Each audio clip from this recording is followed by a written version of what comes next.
You know, the problem with being a Steelers fan is games like this, nights like tonight, are kind of expected because these are just the typical games that you expect the Steelers to play down or to get from behind or to allow a team like the Bengals, who got so desperate they had to trade for a 40-year-old quarterback, to lift up their season that they haven't had anything going all year. Tonight, they had a season high in rushing yards and probably passing yards, probably overall total yards of offense and points. Huge shout out to the sponsor of this video. I want to give a thanks to Prophet X for sponsoring with us for the entirety of the NFL season. Prophet X is America's #1 sports prediction market where you can win real money predicting sports in 40 or more states. The best part about Prophet X is other sports books will be against the house and they'll take a certain commission from you. Prophet X is a peer-to-peer sports prediction exchange where users play against other players, other people, instead of playing against the house. And this allows you guys to select your own odds and request your own plays for the entire NFL season or for any sports you guys want with Prophet X. Users can accept existing odds posted by the house or other players if they want. But of course, if you don't like the odds, the best part is you can request your own. That way you get better value, real competition, and you can win on your own terms. So that's the best part about Prophet X, guys. If you guys are interested in using Prophet X for the NFL season, check them out. The link in the description box below. Sign up now at ProphetX.co. Use the promo code SteelTwins, and you'll get up to $200 when you use the site just for signing up. So sign up now. Begin winning real money predicting sports. Terms and conditions apply. Again, link down in the description. Code SteelTwins at ProphetX.co. Huge shout out to Prophet X for sponsoring with us on this video. We've got 2 words. Matthew with a 5 says Thomas' defense failed tonight. He was scared they signed Flacco. Absolutely. Well, the thing is, no matter what, he knew he would have to go up against Flacco, whether that was the Browns or it was the Bengals. Either way, he knew he had to go up against Flacco, and he still went in with the game plan that he went in with tonight. The only difference is Flacco had better weapons than Chase and Higgins. Jamar Chase.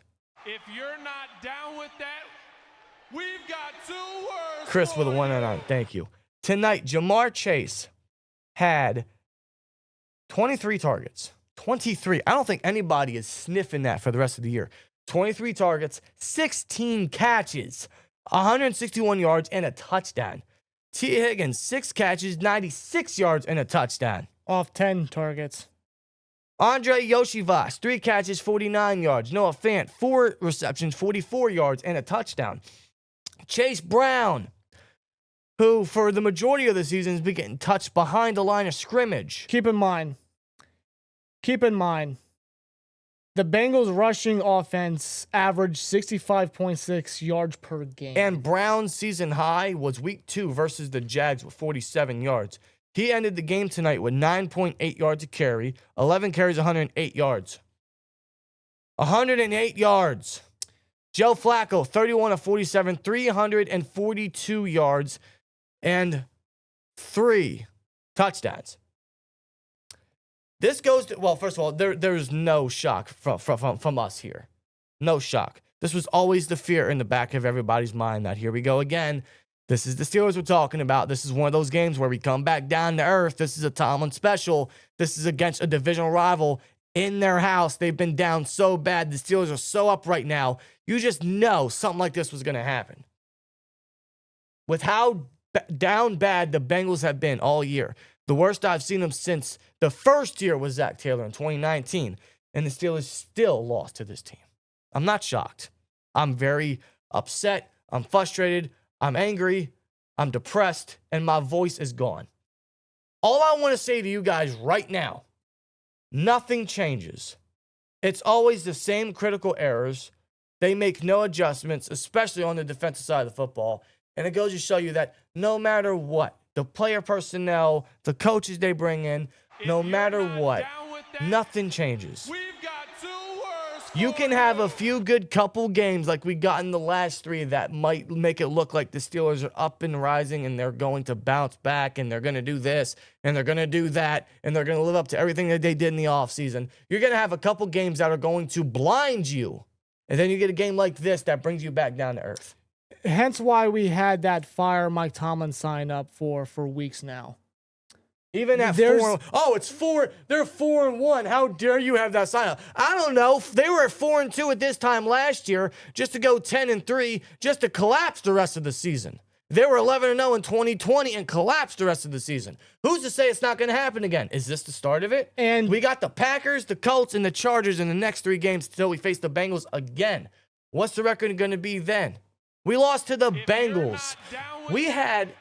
We've got 2 words. I'll get the super chats in a minute. Thank y'all. We had a prime chance, pun intended, to get a commanding lead in the division, to go 2-0 in 2 straight weeks in the division. And instead we fall to 1-1.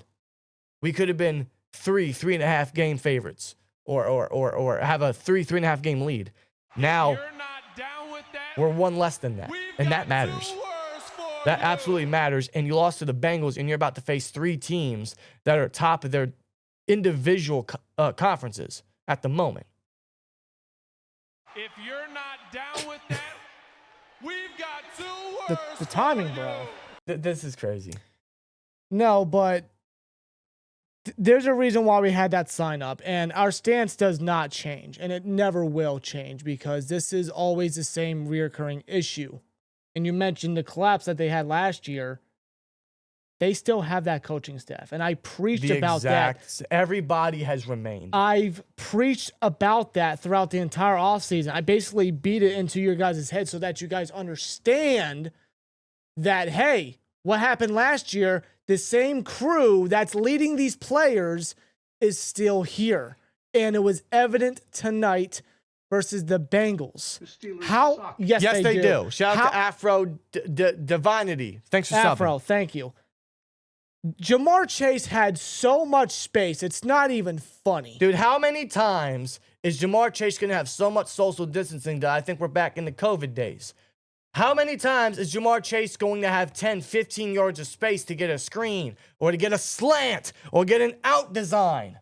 The amount of time this guy had, unbelievable. Why the Steelers never adjusted or never even thought of double covering Chase one bit when Chase was basically dog walking all their corners. Yeah, he dog says, walking "Oh, Ramsey. the Steelers are going to raw dog us." What, from where? He raw I think dog- you raw dogged us. He raw dogged Ramsey. He raw dogged Slay. Slay had a bad game in this one. Yeah, he did. He raw dogged JPJ. Bro, that final drive where the Bengals it was a slow burn victory for the Bengals on that last drive. There was one point where Chase was not even covered by anybody. Yeah. He was left alone. That was before the 2-minute warning. We've got 2 words for Like, it was a freaking easy game for Chase, bro. The defense, Terrell Austin, Mike Tomlin, the coaching crew, they made no adjustments. They just let Chase just run all over their secondary legitimately. Right. I don't know how you don't have a proper game plan or adjust during the game to stop a target like that. You basically allowed the Bengals to win. Defensively, the Steelers beat themselves. Oh, 100%. I'll give you another stat. The amount of times that they stopped the Bengals offense after the first quarter, keep in mind, the Bengals were scoreless in the first quarter. Scoreless, excuse me. They were scoreless. They didn't have anything going.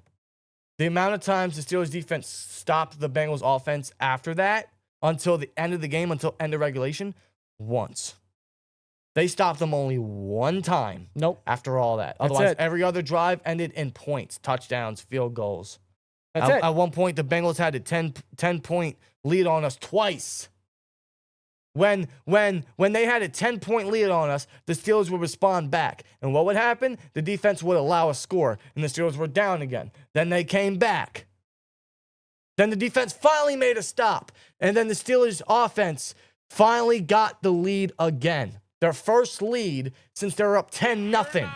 At one point, they allowed 20 unanswered. They finally got the lead back after being down by 10 points twice. They were up 31 to, what was it? 31 to 30. 31-30. Pat Freiermuth with a 60-something yard touchdown. 68-yard touchdown, I think. A 68-yard touchdown. Pat. That's Muth's longest catch. Unbelievable play.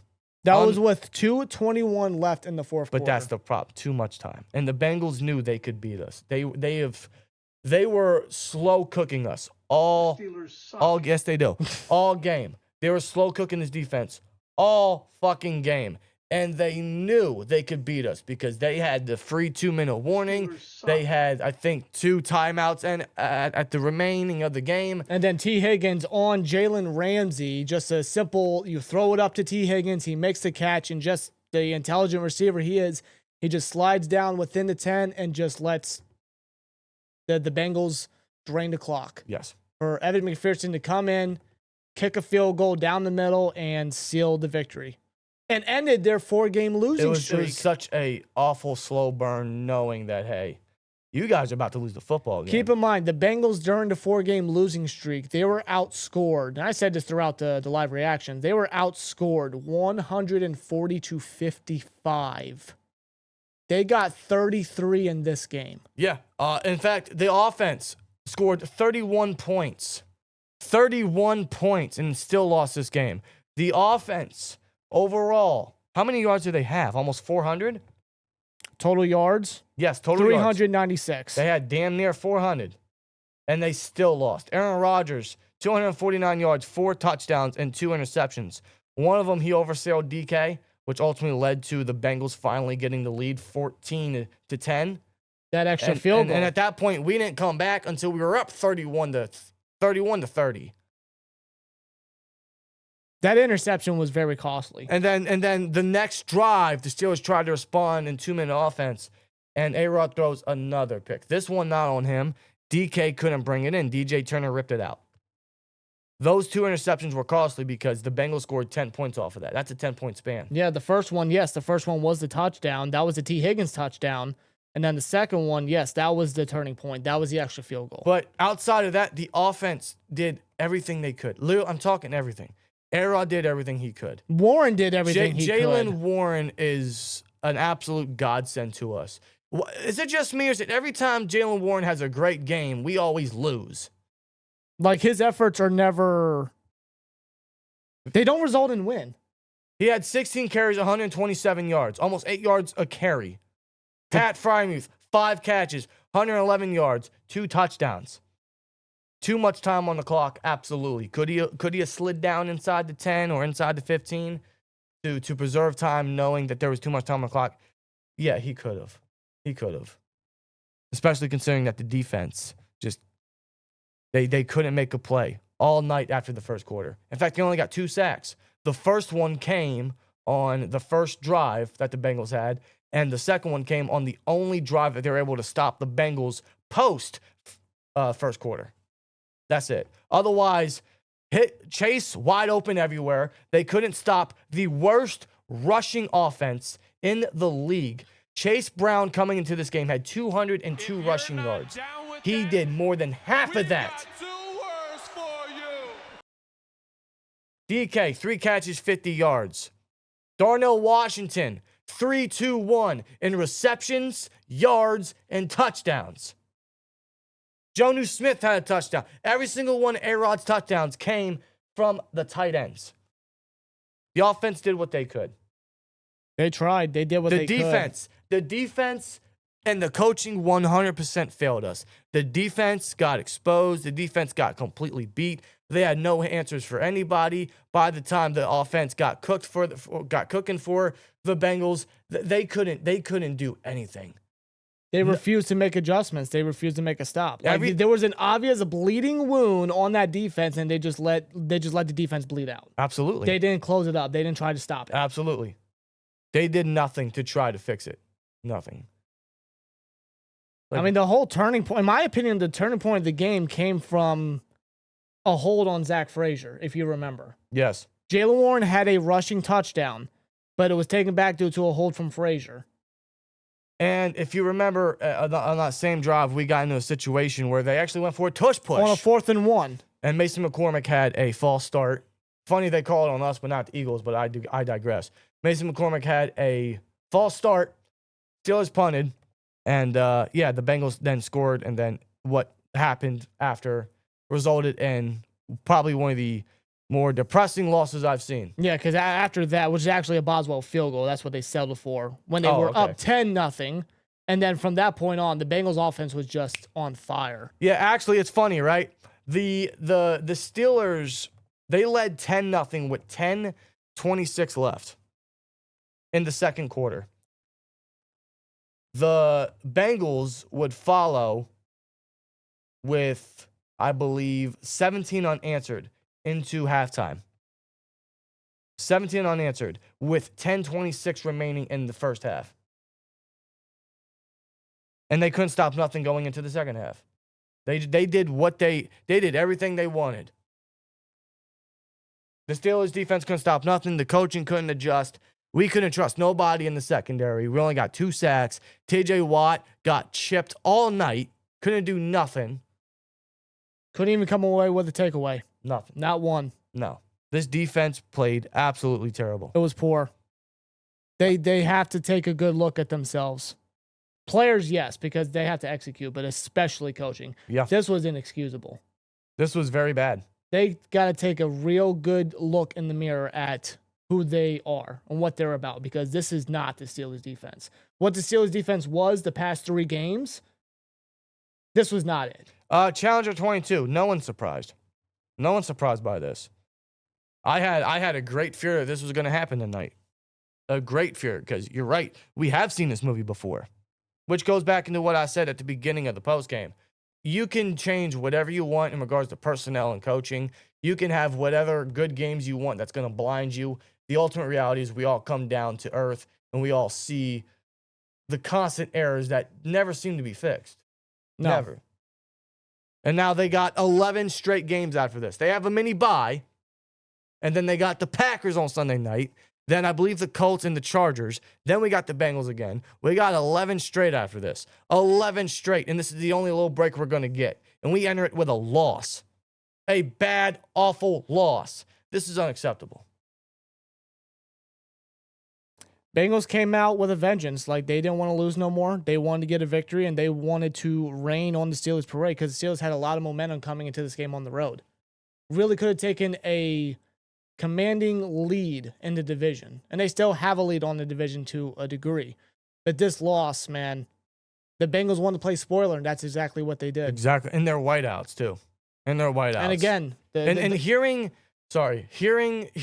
the jungle is what they like to call it, whatever. Hearing the jungle chant "Hooday" when they're down so bad this year, beating us, it's just. And go figure, the Bengals are on a 4-game losing streak, and they ended versus the Steelers. Suck. Yes, they do. Yes, they do. Deshaun Lamar. The Steelers more. The Steelers beat themselves, especially defensively. This was a rough watch. Not surprised. It was a roller coaster. It was crazy. But I think once we knew that Muth got that touchdown, I think we knew that we couldn't trust the defense. There's too much time. We couldn't trust the defense. No, we couldn't trust the defense at all. We couldn't trust them whatsoever. Like, Muth, thank you. You played great tonight. They actually got you involved and threw you the football. He got touchdowns on 3rd and 18 and a 2nd and 20. But yeah, too much time left on the clock. Yeah. Too much time. And the defense just couldn't come up, not even one time, when we need them the most. I'm not surprised. I'm disappointed. And I just hate that this is a continuous thing. Because this is my fear. And I don't want this to be the case. No, I don't want to see this. No, I don't. And I don't want this to be the start of it. With a long stretch, 11 straight games, a tough stretch, a tough battle, it only gets more difficult from here. It does. And there's still a ton of football. So anything could happen. But what this showcases to me is it's a bad loss. They can definitely clean a lot up, but you know, the first 2 weeks they were like this. They were this bad, especially on the defense. The first 2 weeks of the season they were this bad, and then they cleaned it up. And then here we go again. Like, how do you go in reverse? You went forward and then went in reverse again. Yeah, like it's like playing a board game. You take a couple steps forward, you're about to win the game, and then you get a bad card, and then 3 steps back. That's the Pittsburgh Steelers for you. It sucks. It really sucks. I'm not surprised by this. I'm just very depressed. I'm I lost the words, essentially. I mean, like, yeah, man. I mean, like, I don't know what else there is to say. It's just Rough loss, folks. It's a very rough loss. Steelers have a mini bye now. We go into Sunday, 4-2. We are now 1-1 in the division, and we now prepare for another primetime matchup. Aaron Rodgers faces his former team at Heinz Field and the Green Bay Packers, which is going to be must-see television. This was must-see television. This is two 40-year-old quarterbacks going at it, slinging it. The Unk Bowl is what people called it. Turning the clock back 15 years. And despite the Steelers losing, this might actually go down as one of the more entertaining, from an NFL fan's perspective. Yes. One of the more entertaining games of the year. I agree. I absolutely agree. But otherwise, it's still a depressing loss. It's still very frustrating to watch. Knowing that you had that feeling and that gut feeling. You always go with your gut feeling, right? Your gut feeling was right. So, yeah. Steelers Nation, we're 4-2. We lost to the Bengals, man. The offense did what they could. Shout out to Jaylen Warren. Shout out to the tight ends for stepping up and getting all the touchdowns for us. Yeah. Otherwise, the defense, bro, y'all can walk home. Y'all can walk home. Coaching, y'all can walk home. Yeah. Don't even get on the bus, bro. I want y'all to mentally process how much y'all messed up tonight. And take a good look in the mirror and figure out what you need to figure out. Let's just put it this way. I don't think Jamar Chase has ever had an easier game in his life. He's had some great games in his already young career. Already great career.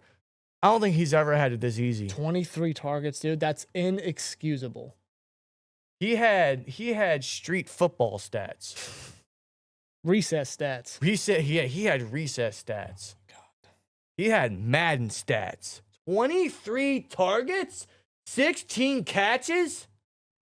That is unheard of. There's still a lot that we got to work on. And we got time to do it. We got time to do it.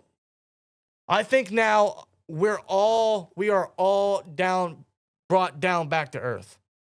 And I hope the Steelers are as well. If anything, not to interrupt you, but if anything, this could be another wake-up call. But I mean, like, I feel like I've said that how many times? How many years now? Exactly. All I'm saying, every time they get up here, they get knocked down and pretty aggressively. And tonight, that was that. In very bad fashion, to very bad teams at that. I just don't know how, with this defense and the way they came into this game, they allowed only 30 points the last two games combined with the Vikings and the Browns. They allowed 33 to one of the worst offenses in the league with a backup 40-year-old quarterback that they traded for. Their third quarterback of the season.